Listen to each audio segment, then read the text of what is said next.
Olá, pessoal, sejam bem-vindos à Rádio Bote, que é o podcast oficial da Sociedade Brasileira de Ortopedia e Traumatologia. Hoje teremos um episódio do programa Doses de Atualização e o tema é luxação acromioclavicular.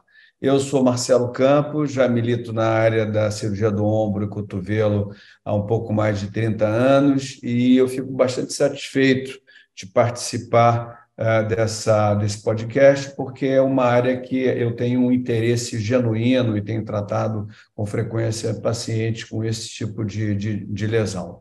Hoje eu vou ter o privilégio de conversar com o Mauro Grastelli. O Mauro Grastelli é médico do grupo de ombro e cotovelo, do Hospital das Clínicas da Faculdade de Medicina de São Paulo, da Faculdade da USP, né? E o Rafael Almeida, que é médico do grupo do Hospital de Base e do Serviço de Cirurgia de Ombro e Cotovelo de Brasília.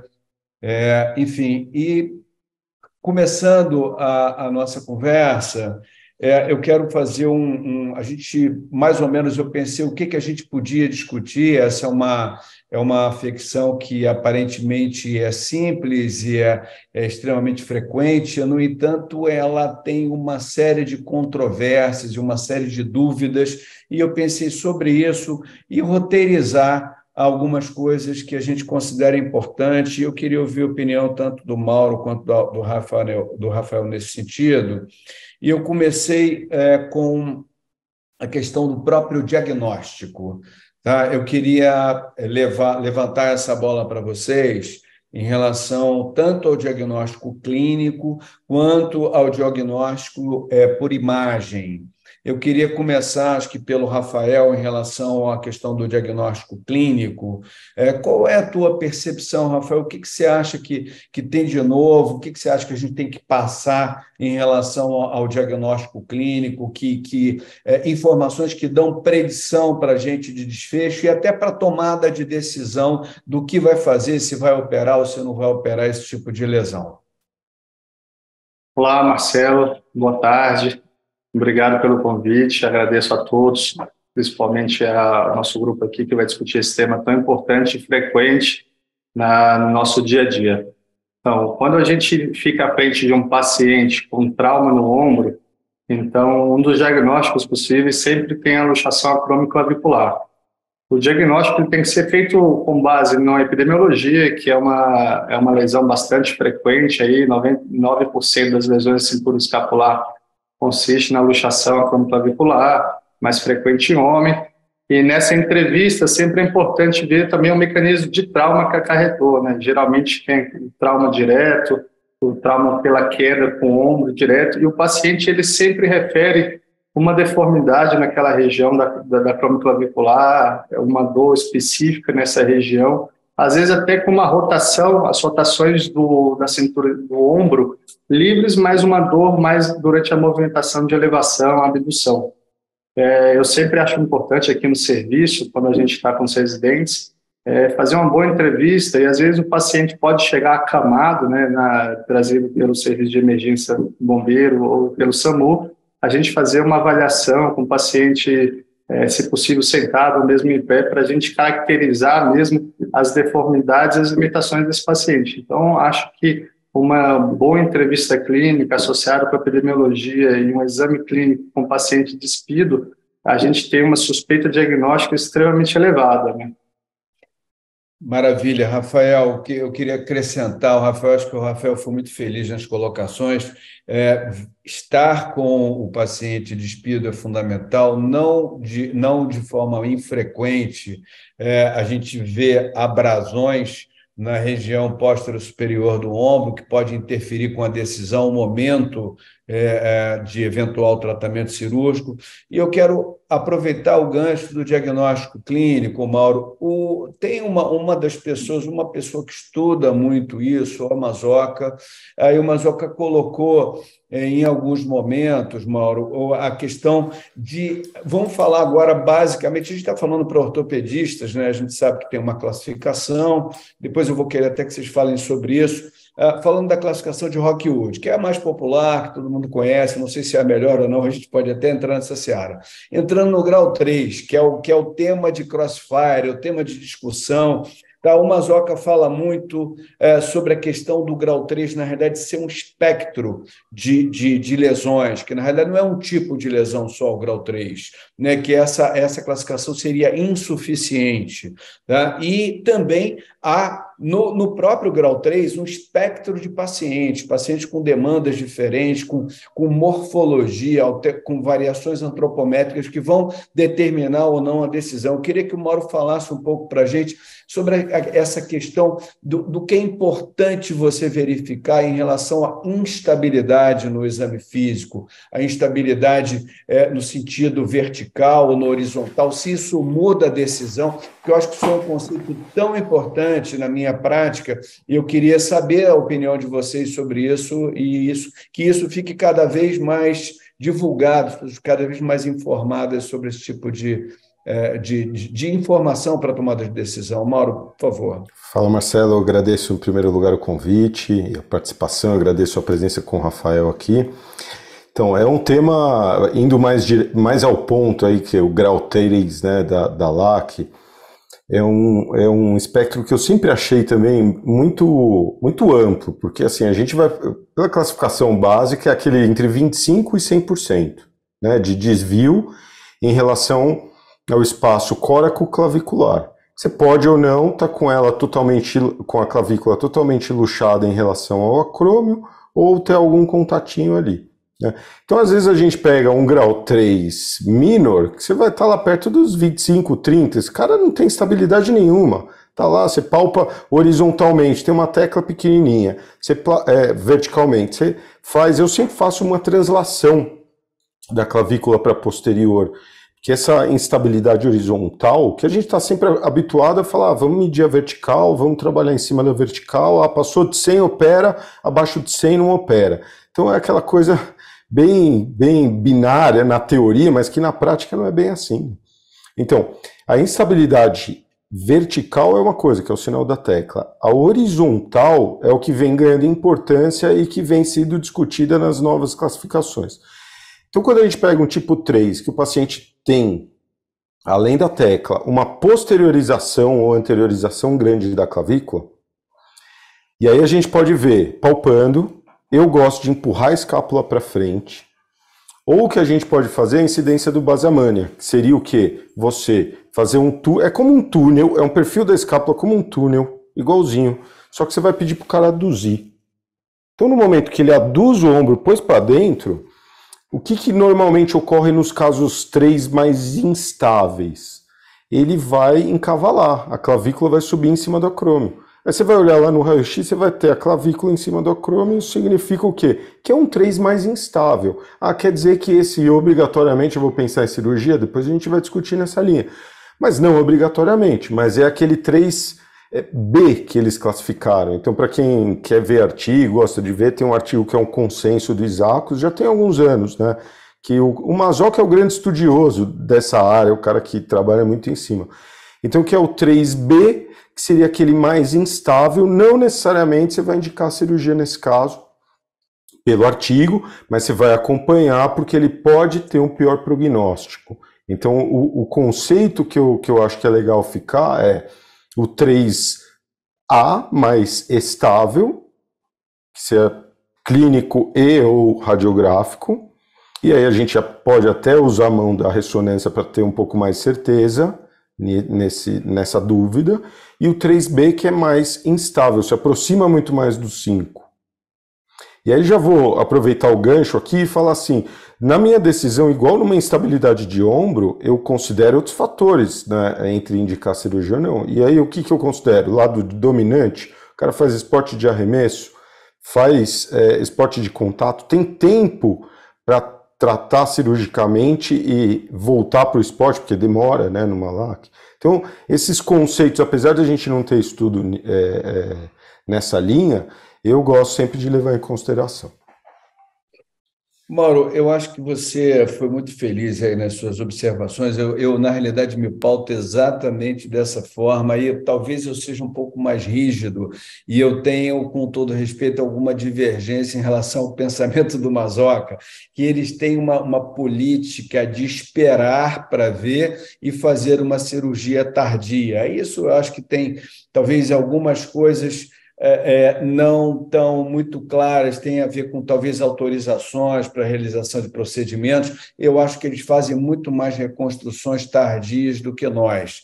E a gente, porque eu entendo que se você tem alguma coisa com um valor de predição, de mau desfecho, você pode fazer uma operação com pouca agressividade, esse é meu pensamento. Eu vou nessa linha aí e vou aproveitar que a gente está falando ainda de diagnóstico, eu acho tão importante isso. A gente falou sobre a questão da anamnese, da avaliação local, falamos sobre a questão das classificações, falamos sobre a questão da instabilidade vertical e horizontal, o quanto isso te dá de predição sobre o espectro das lesões. Eu queria que o Mauro, olha, uma outra pessoa que estuda e publicou isso num grupo seleto de pacientes foi o John Tokish. O John Tokish ele publicou falando sobre medidas antropométricas, né, sobre distâncias, né, sobre intervalos. Ele mostrou com uma predição muito forte, quando você tem distâncias que ultrapassam 1,9 milímetros, quer dizer, a partir de 2 centímetros da distância entre a clavícula e o acrômio, e não mais no coracoide, né? A medicina, você tem argumento para tudo, né? Ela vai... E aí ele mostrou uma predição muito clara em relação a maus resultados quando você tem a partir de 20 milímetros de distância. Eu queria saber se você pensa isso também, ou mais importante, se você usa esse tipo de critério. E aí, voltando para aquilo que o Mauro falou, que eu acho que é um ponto, quer dizer, você espera esses pacientes reabilitarem e ver quem vai ficar bem ou quem não vai ficar bem para ir depois operar, ou você define previamente e opera aqueles que você sabidamente, entre aspas, a gente não está falando de uma ciência cartesiana, né? Mas sabidamente vão tender a evoluir mal. Uma pergunta um pouco longa, mas eu acho que para você tá mole de entender isso aí. O que você acha, Rafael? Qual o seu pensamento? Marcelo, eu penso exatamente como você, e esse trabalho do John Tokish, ele é muito interessante, né? Porque ele vai trabalhar nas LACs grau 5, né? Com a distância acromioclavicular maior que 2, com maior índice de falha tratamento conservador quando é maior. Então, quando é menor, ele mostra esse trabalho, é super interessante, que os pacientes do tratamento conservador retornam até mais rapidamente às suas funções laborais, às vezes até esportivas, do que o tratamento cirúrgico, né? Eu tenho utilizado nas avaliações, além das radiografias em AP e Zanca, as panorâmicas, que a gente vê essa instabilidade vertical. O AP é o perfil axilar, para a gente ver o deslocamento posterior, para a gente classificar, às vezes, um grau 4, né? E, igual o Mauro falou, o Basamania e o Alexander também dão uma ideia boa nessas instabilidades horizontais. Eu acho que a gente tem que ser um combinado.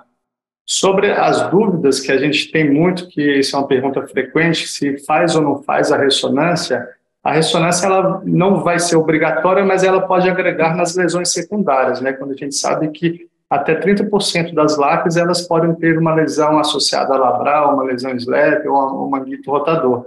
Mas não necessariamente eu utilizo ela na minha rotina. Mas eu tenho tratado, já aproveitando um gancho, Marcelo, eu tenho uma tendência muito conservadora no serviço. Então, eu faço uma avaliação mais detalhada da distância coroclavicular e cromoclavicular, e a minha tendência é ser um pouco mais expectante, conduzo o paciente no tempo certo na imobilização, na analgesia, na crioterapia, faço uma avaliação com 3 semanas, 6 semanas.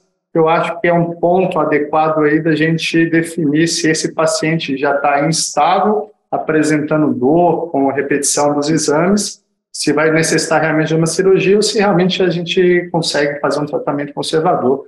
E eu digo para você que tem tido uns casos bem interessantes de pacientes muito bons com tratamento conservador, tanto 3 quanto alguns pacientes seletos no grau 5. Bom, na realidade, a gente parece que a gente está jogando altinho na praia, né? Quer dizer, um está cruzando para o outro, mas é bom, de certa maneira, é bom quando há uma convergência, mas a gente daqui a pouco vai começar a discordar, vai ser ótimo. Porque na realidade, eu tenho muito mais dúvidas do que certeza. Mas olha só, você está tocando num ponto, eu vou adiante numa coisa, vou perguntar uma coisa que o Rafael mencionou, eu vou perguntar para o Mauro 2 coisas que o Rafael mencionou, que eu também tenho dúvida e tenho meus pensamentos sobre isso. Uma delas é sobre a questão de lesões associadas, tá? Qual é a importância disso? Ou será que algumas, dentro desse grupo de eventuais lesões associadas, a gente não está falando de achados de imagem, sem nenhuma repercussão clínica, enfim, esse é um ponto, uma vez que a força tende a se dissipar por um ponto, e eu não acredito muito em lesões concomitantes, a não ser em traumas de altíssima energia, enfim. Mas se o Mauro usa, em busca disso, ressonância magnética como screening para definir isso, em todos os casos, ele se pauta pela clínica. Essa é uma primeira pergunta para você, Mauro. E a segunda pergunta, que tem a ver com o que o Rafael falou, que é sobre a questão do tratamento conservador. Qual é o foco do tratamento conservador? A gente sabe que o tratamento conservador ele permite desfechos clínicos mais rápidos, né? Aqui você colocou isso muito bem, Rafael, e sem a desvantagem da operação numa boa parte dos pacientes, talvez aqueles que não tenham a instabilidade horizontal, não tenham distâncias acromioclaviculares maiores, enfim, e também dependendo da demanda dele.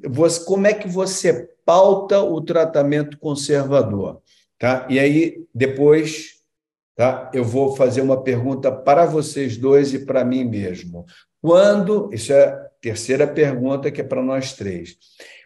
Até quando, porque na minha visão, isso é um divisor de águas, até quando uma luxação acromioclavicular, seja de que tipo for, ela é aguda, tá? Porque isso muda completamente a conduta. Você vai fazer uma cirurgia mais simples ou uma muito mais complicada com mais morbidade. Até qual é o momento do tempo em que você considera uma coisa... Mas isso é uma pergunta para depois que o Mauro responder as outras 2. Fala aí, Mauro.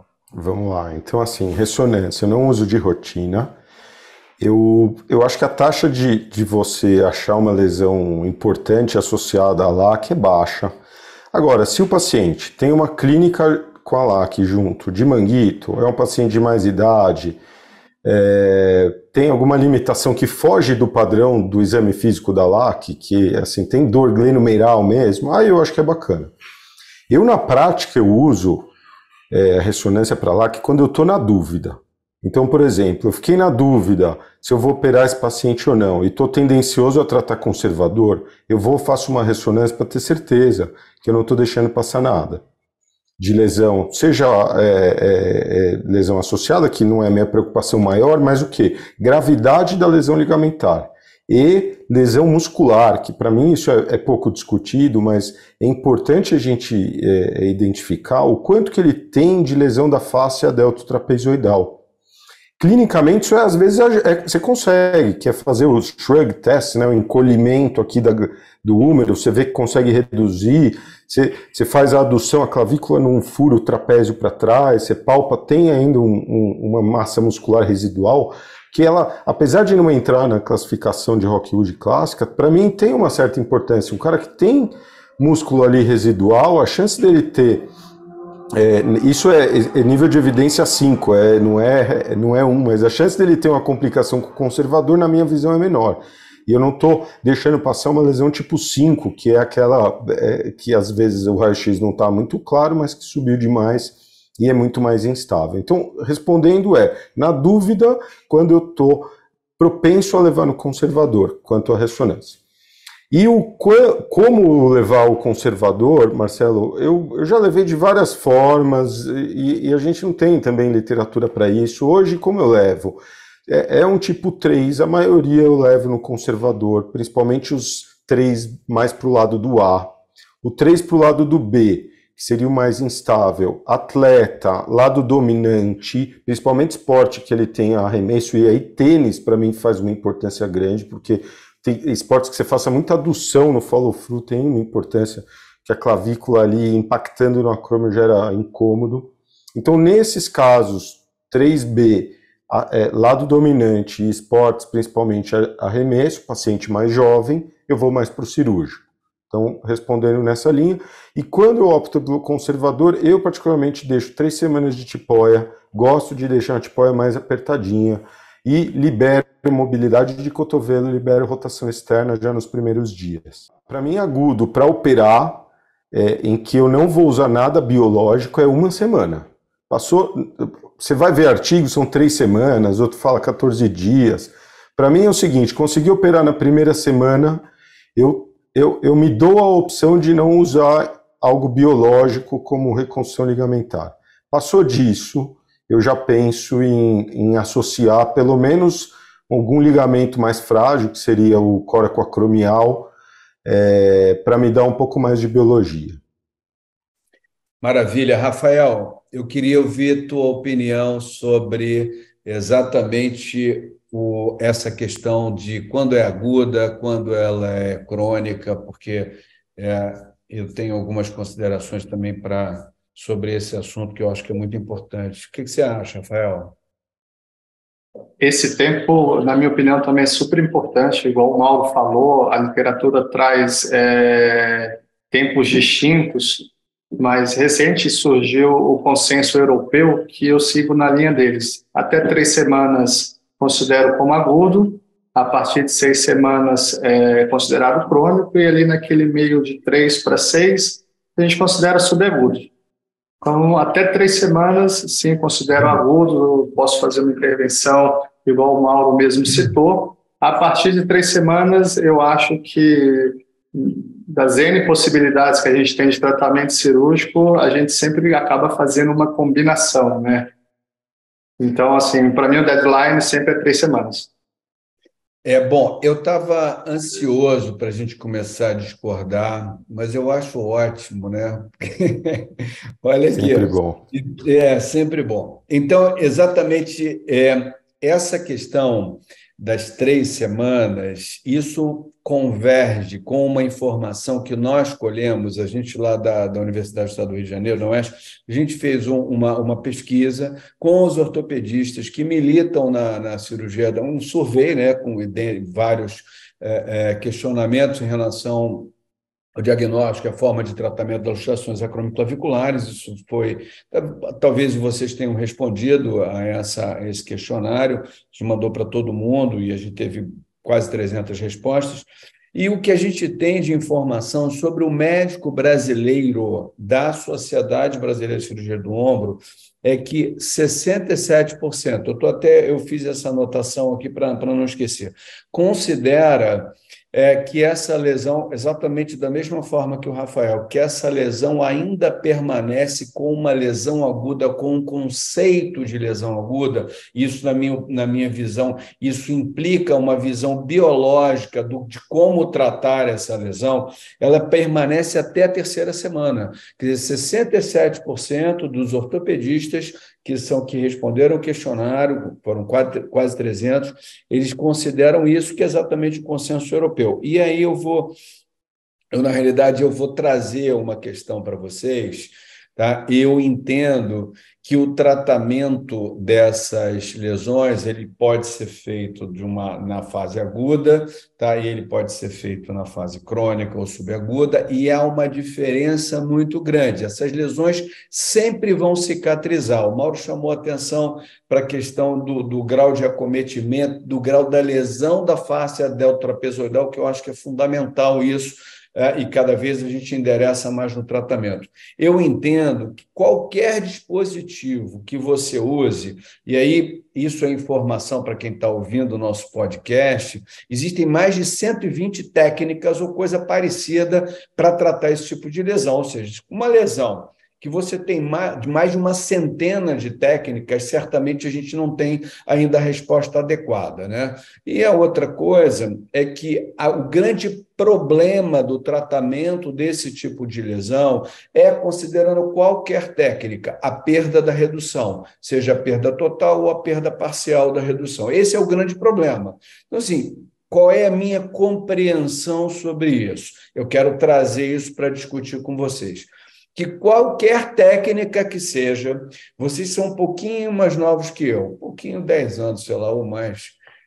A gente tinha um dispositivo, eu cheguei a usar pouco, porque mesmo para mim já era coisa mais velha, é um dispositivo que é o dispositivo de Kenny Howard, que você, na verdade é uma coisa que fazia ferida, eu só tentei fazer isso uma vez, que você empurrava a clavícula para baixo, empurrava o húmero para cima, para mantê-la nivelada, ou seja, é absolutamente impossível você deixar o paciente 8 a 12 semanas até ele cicatrizar. Então, na realidade, o meu conceito da lesão aguda é que você use um dispositivo para que você mantenha aquela redução e permita que os tecidos cicatrizem. Que tecidos são esses? Começando de fora para dentro, fáscia deltotrapezoidal, ligamento acromioclavicular e ligamentos coroclaviculares por fibrose, porque a gente não sutura, usualmente a gente não sutura porque a gente vai suturar ele ao longo da fibra, você não consegue fazer sutura nesses ligamentos, mas se você aproxima, ele cicatriza por fibrose. Então, o meu conceito, que eu não sei nem se a gente, não sei não, isso não é uma coisa científica, mas eu tenho a minha mesma visão que o Mauro, de você, essas lesões envelhecem muito rapidamente, e por isso, cada vez mais, eu tento definir muito rapidamente se eu vou operar ou se eu não vou operar, pautado em todas as coisas que a gente mencionou. Todas as questões radiográficas, todas as questões da instabilidade, do tipo de instabilidade, colocar o paciente dentro do espectro de demanda deles, porque fazer um tratamento de uma lesão aguda, você normalmente não precisa de enxerto, você não precisa de muitos dispositivos, é uma cirurgia de alta resolutividade. O que vocês pensam sobre isso? Vamos começar aqui, acho que o último que falou foi Rafael. Queria que o Mauro falasse sobre essas questões que eu coloquei. Mauro, o que você acha?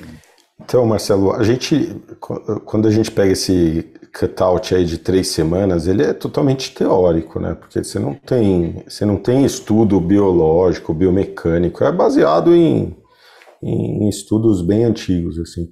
Então, eu vejo que assim, o nosso objetivo num tratamento cirúrgico da LAC é você ter a maior estabilidade possível com a cirurgia menos agressiva possível. E a partir do momento que você tem algum risco de não ter um efeito biológico, para mim faz sentido associar algo biológico. Então eu, na minha conduta pessoal, uso esse cutout, que também é de certo modo aleatório, de 1 semana, porque quando você começa a operar casos que já passam do que 1, 2, 3 semanas, você vê que você não tem nenhum tecido ali decente embaixo da clavícula. Eu gosto de associar a transferência do córaco acromial. Nesses casos subagudos, vamos chamar assim, tá? Não estou falando crônico, o cara já operado, ou que operou e deu errado, outra situação, subagudo, passou de 1 semana, ou eu visualizando no intraoperatório que ele não tem nada biológico ali, nenhum resquício ligamentar, aí eu já transfiro o ligamento. E aí eu transfiro ele para frente da clavícula. Não, Mumford. Na realidade, você escarifica a parte da frente da clavícula e fixa ele dentro do osso. Não. Colado na frente do osso ali. Colado na frente do osso. Maravilha. Usando alguns pontos transósseos que sobraram ali do meu amarrilho transósseo. É um Iverdang modificado, na realidade. Exatamente. Uma transferência para fazer. Na realidade, eu vejo com muito bons olhos isso, por conta exatamente de resposta biológica. Depois de uma semana, você tem pouquíssima resposta biológica, né? Você não tem mais um quadro inflamatório exuberante. Rafael, qual é o teu pensamento sobre isso, uma vez que você seguia mais por uma coisa dela estar aguda até a terceira semana? O que muda? Como é que você trata efetivamente? O que você usa dispositivo de fixação e como é que é o teu pós-operatório? Porque eu acho que a gente precisa andar para o final. E apesar de querer ficar conversando com vocês aqui para aprender, não acho que a gente tem que dar um Certo. fecho. Fala aí, o que você acha? Então, Marcela, você falou exatamente. A gente tem mais de 162 tipos de cirurgia, é porque nada funciona muito bem, né? Então, a gente tem técnicas associadas. Eu sou egresso do SET, da Unifesp, e lá a gente fazia muito a técnica dos 7 pontos, né? Então, a gente associava 2 fios lisos, a técnica de Femister, com âncoras no coracoide e a amarrilha subcoracoide, associado ainda ao Everdame, a transferência coracoideal. Depois que eu já vi na minha prática, eu tenho, com outros pensamentos e a evolução, que o Mauro falou uma coisa assim que eu vou destacar também que é muito importante. Quando o paciente tem essa lesão deltotrapezoidal, que você já vê clinicamente que ela está instável, esse precisa operar, esse eu nem espero. Então, isso aí é um paciente que ele não vai evoluir bem, vai evoluir com instabilidade, vai ter interposição. Esse geralmente eu faço tratamento cirúrgico ali já na primeira semana, como vocês falaram. As outras, eu sempre associo as âncoras, tá, no coracoide, amarrilhas transósseas, respeitando as distâncias do ligamento trapezoide e conoide, tá? Só que isso vai dar uma estabilidade apenas vertical, e aí a estabilidade horizontal é uma coisa muito importante para você fazer. Então, o que a gente tem associados é amarrilhas acromioclaviculares também, seja com fios de alta resistência, seja com tapes, e às vezes no serviço público, quando a gente não dispõe de material, a gente utiliza até etibond mesmo, amarrando ali o acrômio na clavícula para dar uma estabilidade horizontal. Mas, na minha preferência, isso é uma coisa bem discutida, tá? Que atualmente, aí, nos últimos 3, 4 anos, eu tenho uma tendência a aguardar um pouco mais o paciente e feito com enxerto ligamentar, né? Com enxerto tendino, perdão. E aí a escolha desse enxerto sempre me incomodou, né? Você vai operar um paciente com uma lesão no ombro e vai tirar um enxerto de flexores. Aquilo me incomoda de um jeito, e alguns trabalhos mostrando do palmar, né? Apesar de nem toda a população ter, mas o palmar longo é um enxerto que dá um comprimento adequado, associado com uma técnica de fixação com material de síntese, um fio de alta resistência. Ele tem mostrado para nós um resultado interessante quando a gente faz uma técnica que o Mazoc estuda bastante, né? O 8 invertido por baixo do coracoide, e o restante do tendão que sobra, a gente faz a cobertura superior da acromioclavicular. E assim, os resultados na evolução dos pacientes têm sido muito interessantes, tá? E a gente vem substituindo. Aí eu venho trocando o Femister, eu tenho tirado os fios os fios lisos acromioclaviculares, porque isso conduzia a uma nova abordagem cirúrgica do paciente para tirar o fio, a gente deixava ele separado, né? Então a gente tem conduzido melhor esse paciente no pós-operatório. Ele fica bem estabilizado na tipóia americana 2 semanas, depois a gente começa exercícios orientados, alguns pendulares do ombro, para evitar complicações, que é um outro tema que me incomoda muito. Quando a gente vai ler a literatura, a gente tem algumas literaturas que falam até 54% de complicações, né? Isso me machuca bastante em relação a essa taxa. E depois de 2 semanas, até a 4ª semana, ele fica na tipóia, a gente libera ele para movimentações. Na 6ª semana, eu conduzo para a fisioterapia, com um foco super importante na escápula, né? Para fortalecimento e estabilização escapular desse paciente. Maravilha. Mauro, agora a tua vez, eu acho que a gente vai precisar, a gente tem pouco tempo mais para falar. Eu queria que você, antes de você falar como você faz, porque a gente está falando aqui que existe mais de uma centena de técnicas, não somos nós três aqui que vamos concordar, né? Então, assim, mas a questão, a concordância, ela vai ao encontro do conceito, né?